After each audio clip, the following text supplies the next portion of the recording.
Bismillahirrahmanirrahim. Assalamualaikum warahmatullahi wabarakatuh.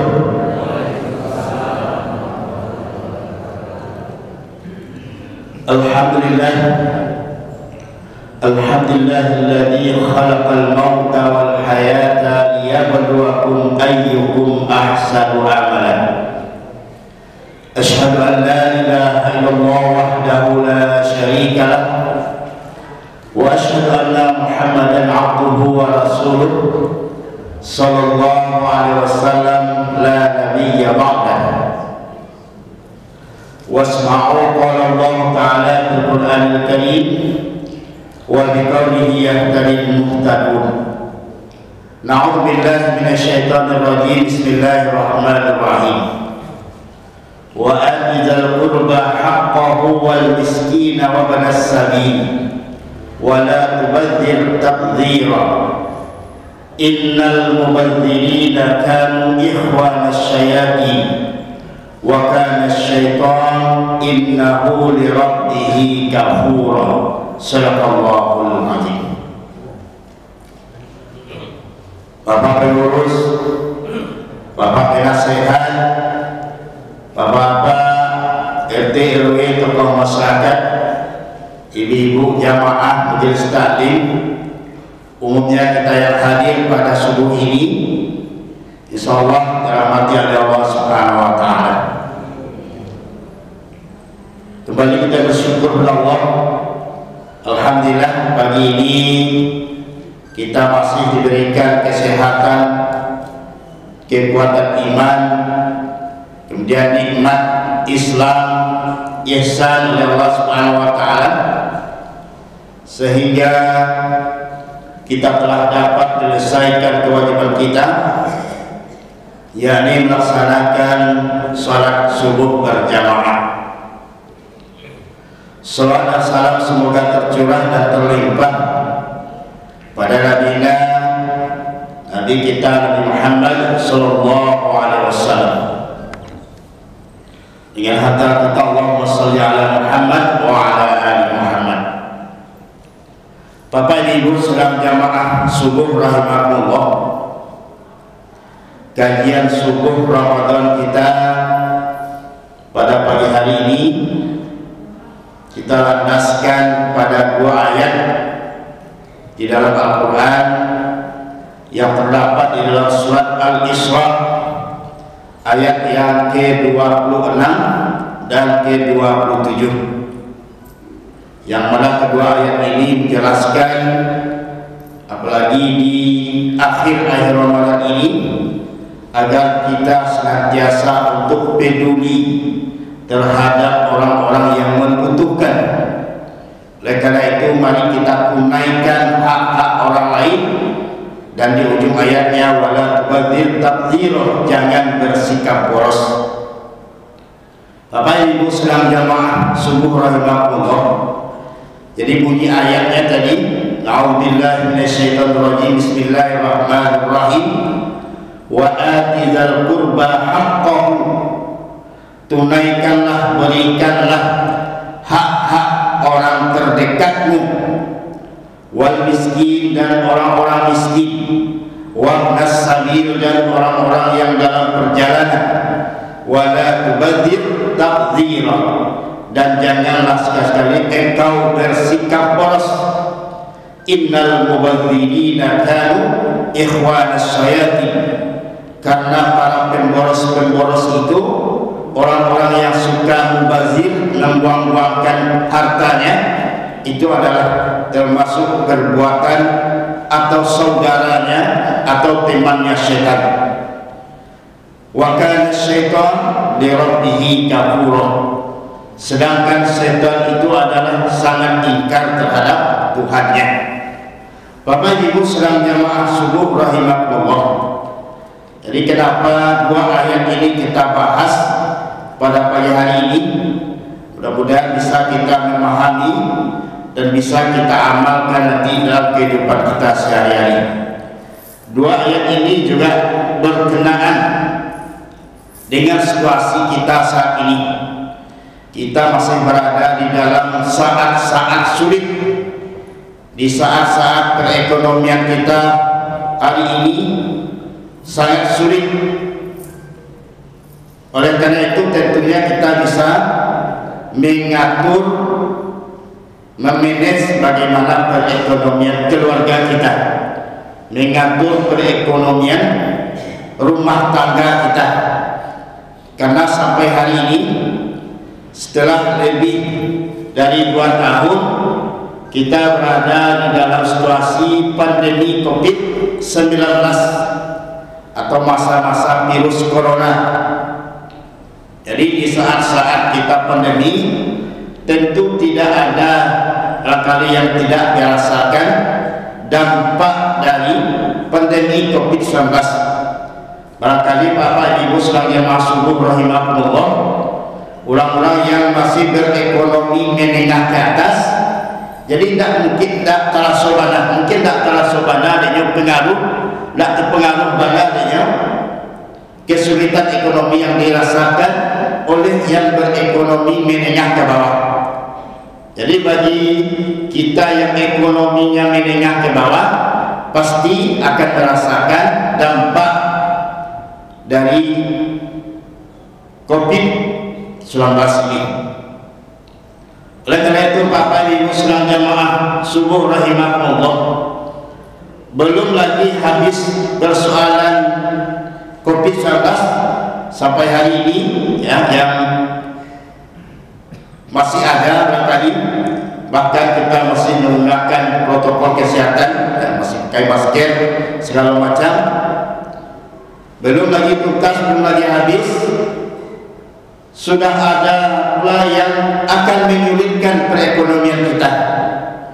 Akhir-akhir ini barangkali yang terasa banyak lewat ibu-ibu, yaitu langkahnya minyak goreng.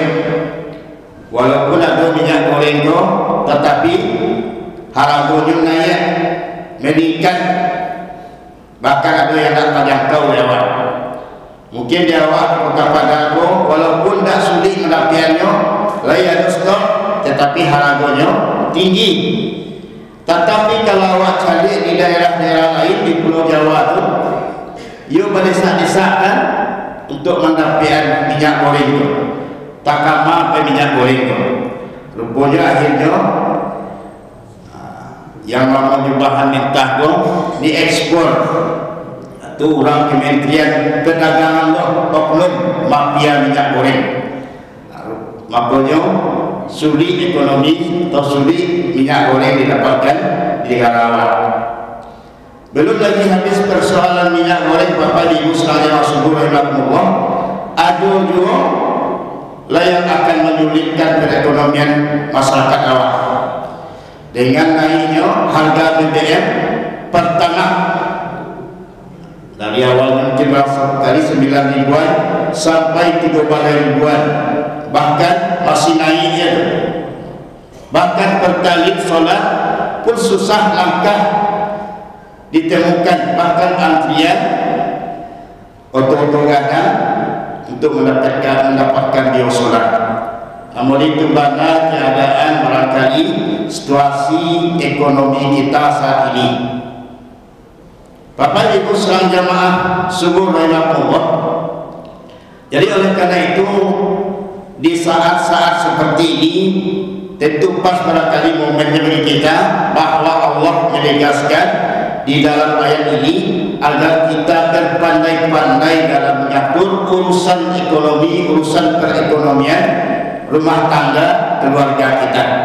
Makanya dikasihkan oleh Allah bagi orang yang memiliki kelebihan rezeki oleh Allah, diberikan keluasan rezeki oleh Allah, kelapangan rezeki oleh Allah, maka tentu kewajiban kita adalah bagaimana kita menunaikan, memberikan hak-hak orang yang berada di dalam kesulitan.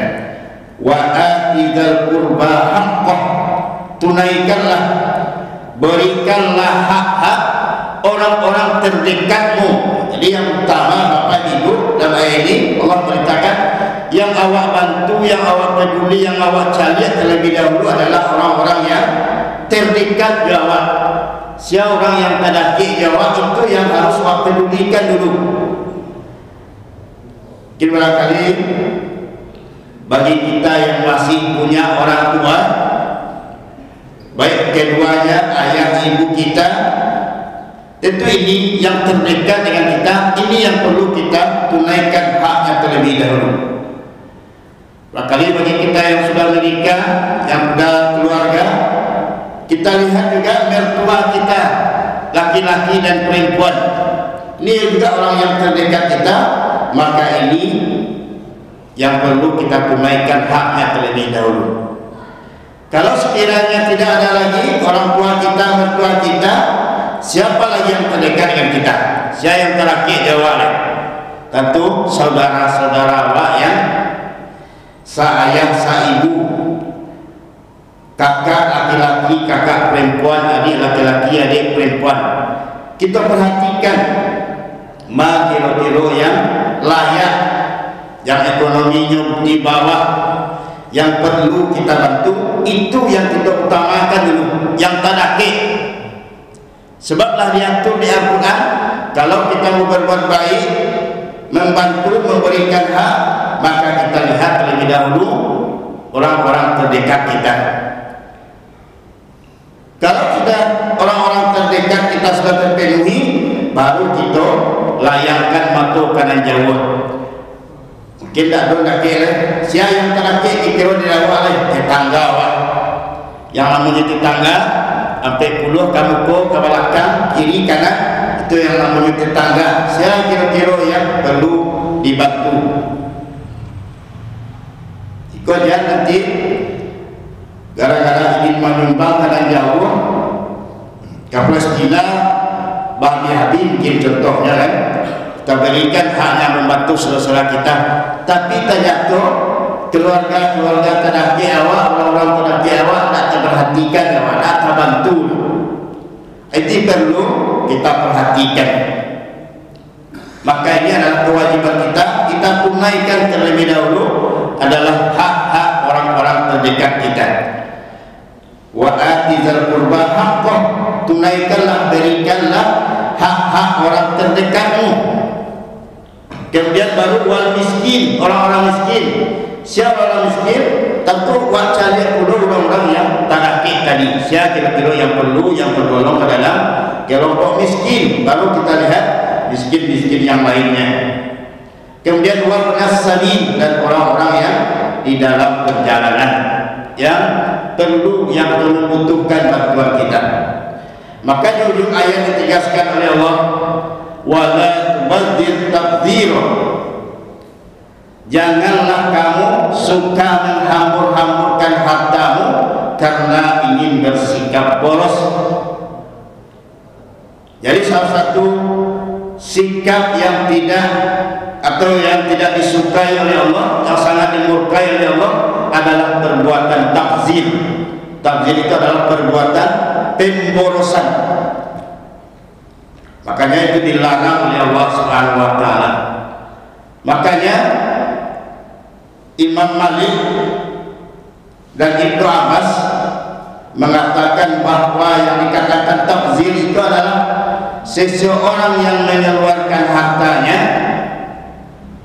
tapi harta yang dikeluarkan itu tidak sesuai dengan apa yang dikehendaki Allah, pada jalan yang keliru, jalan yang salah, jalan yang tidak benar, maka itu adalah termasuk perbuatan tabdzir, perbuatan pemborosan. Maka para mujahid dan juga sepakat dengan pendapat Ibnu Abbas bahwasanya ukuran dari perbuatan tabdzir atau pemborosan itu adalah seukuran sekepal telapak tangan. Sekepal telapak tangan dari harta yang awak punya, kalau diberikan kepada hal yang tidak baik, yang keliru, yang salah, maka ini adalah termasuk dari perbuatan boros, perbuatan tabdzir atau pemborosan. Maka ini termasuk bapak ibu dalam menyiapkan pabukuan yang terlalu berlebih-lebihan dalam menyiapkan pabukuan. Kadang awak adalah seharian waso kalahi, waso babuik sadalahnya minum baik babukuan lalu punya waktu buku itu tak tabian, akhirnya mubazir, akhirnya tabuang basi. Itu termasuk perbuatan pemborosan. Apalagi kita mau lebaran, mau hari raya, kita sibuk dengan hanya untuk mempersiapkan hari raya, hari lebaran. Sehingga sadonya di Bali, untuk anak di Bali, untuk awak di Bali, sadonya di Bali, tanpa mengana ada orang-orang yang kadang tak bisa membagi baju raya. Kadang kebutuhan awak dan keluarga saja yang diperhatikan, tapi kita tidak mencari kebutuhan lain, orang yang membutuhkan. Maka ini termasuk perbuatan pemborosan. Bapak Ibu salam jamaah subuh rahimahumullah. Maka dalam hal ini Rasulullah SAW menegaskan dalam riwayat Imam Muslim bahwasanya ada 3 hal yang jika kita lakukan Allah akan meridhoi itu. Allah akan ridho terhadap 3 hal apabila kita lakukan. Sebaliknya juga Allah akan murka apabila 3 hal juga kita lakukan. Mana 3 hal yang diridhai oleh Allah jika kita lakukan? Yang pertama adalah engkau menyembah Allah dan tidak mempersekutukannya. Kalau dalam ayat wa'budullah wa la tusyriku bihi syai'ah, jangan sekali mempersekutukan Allah, sembah Allah, tidak mempersekutukan Allah dengan sesuatu apapun. Maka Allah akan ridho terhadap apa yang kita lakukan. Yang kedua, berpegang teguh kepada tali agama Allah dan tidak bercerai-berai. Kalau dalam ayat wa'tasimu bihablillahi jami'an wa la tafarraqu, berpegang teguh kepada tali agama Allah, jangan bercerai-berai. Artinya harus bersatu. Itu benar hariku yang bisa awak umat Islam tu lantas kota-kota lagi bercerai-berai lah diadu domba, sehingga awak umat Islam kadang tak bersatu. Bagaimana? Allah ridha Allah tak akan datang kepada kita. Yang ketiga, engkau berusaha untuk menasihati pemimpin atau penguasa yang sedang mengatur urusanmu, kata Rasulullah. Maka jika yang ketiga ini kita lakukan, kalau awak berani menasihati pemimpin, penguasa yang sedang mengatur urusan kita, maka tentu Allah akan meridhai kita. Karena itu benar-benar sulit awak ini. Salah-salah awak menyampaikan aspirasi, menyampaikan pendapat kepada pemimpin, kadang awak yang salah, kembalinya kepada awak dituduh makar lah, yang dituduh ekstrim lah, radikal lah, bahkan teroris, banyak macamnya dicap dan diberikan. Mudah-mudahan apa yang dilakukan oleh anak-anak kita, adik-adik kita mahasiswa dari tanggal 1 April dulu sampai kemarin masih ada nampaknya berdaerah yang melakukan demo menuntut untuk perbaikan persoalan-persoalan, kemudian persoalan ekonomi yang dihadapi oleh negara kita. Mudah-mudahan kalau dilakukan dengan ikhlas karena Allah dalam rangka menasihati pemimpin penguasa, mudah-mudahan diridhai oleh Allah Subhanahu wa taala. Bapak Ibu salam jamaah subuh rahimahumullah. Kemudian juga ada 3 hal yang apabila dilakukan seseorang maka Allah akan murka kepadanya. Mana yang 3 hal itu? Yang pertama adalah seseorang yang hanya sibuk dengan desas-desus kehidupan dunia. Seorang yang hanya sibuk dengan urusan pribadi, urusan keluarga, tanpa peduli dengan orang lain sesuai dengan perintah Allah tadi. Kalau orang yang suka hanya mementingkan dirinya, keluarganya, tanpa peduli terhadap orang lain, tidak menunaikan hak-hak orang lain, maka Allah akan murka padanya. Yang kedua, orang yang selalu sibuk hanya menyampaikan pendapat, bertanya, mengajukan pertanyaan, tetapi yang ditanyakannya itu tidak ada gunanya, tidak ada manfaatnya, tidak ada faedahnya. Maka orang seperti ini, orang yang suka bertanya saja terus kerjanya, maka tentu akan dimurkai oleh Allah Subhanahu wa taala. Yang ketiga, yang jika kita lakukan Allah akan murka, tentu adalah jangan bersikap boros. Orang yang boros itu adalah orang yang tidak disukai, bahkan dimurkai oleh Allah Subhanahu wa taala. Oleh karena itu, Bapak Ibu sekalian jamaah subuh rahimakumullah, maka di ayat yang ke-27 surah Al-Isra ini Allah menegaskan, innal mubazzirina kanu ikhwanas syayatin. Sesungguhnya para pemboros itu orang yang hanya menghambur-hamburkan hartanya untuk kepentingan pribadi keluarganya saja tanpa menunaikan hak-hak orang lain, maka dia termasuk saudara, termasuk teman, termasuk orang-orang yang dekat dengan setan. Itu ayat menyatakan, Bapak Ibu sekalian jamaah subuh rahimakumullah, maka orang yang boros adalah saudaranya setan. Setan akan selalu dekat dengannya. Dia tidak akan mau menjauh darinya selagi dia bersikap boros. Maka tentu kita tinggalkan perilaku boros. Berhati-hati kita dalam mengelola keuangan kita. Jangan sampai kita hanya untuk kepentingan pribadi kita saja tanpa kita peduli terhadap hak-hak orang lain, terutama tentunya orang-orang terdekat kita. Itu mari kita tunaikan hak-hak saudara-saudara kita, orang tua kita, dan orang-orang yang barangkali yang masih ada hubungan dengan kita. Bapak Ibu sekalian jamaah subuh rahimakumullah, karena kita yakin rezeki adalah sudah diatur oleh Allah.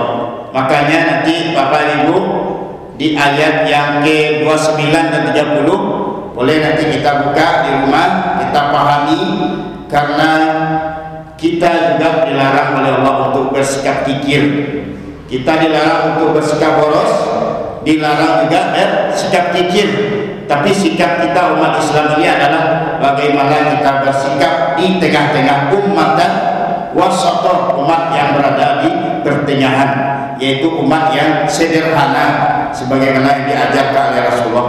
Karena Rasulullah itu beliau kalau dikatakan miskin, beliau tidak miskin. Kan banyak orang bicara Rasulullah itu miskin segala macam. Beliau tidak miskin, beliau juga kaya, tetapi kekayaan beliau itu hanya tinggal sebentar saja di tangan beliau.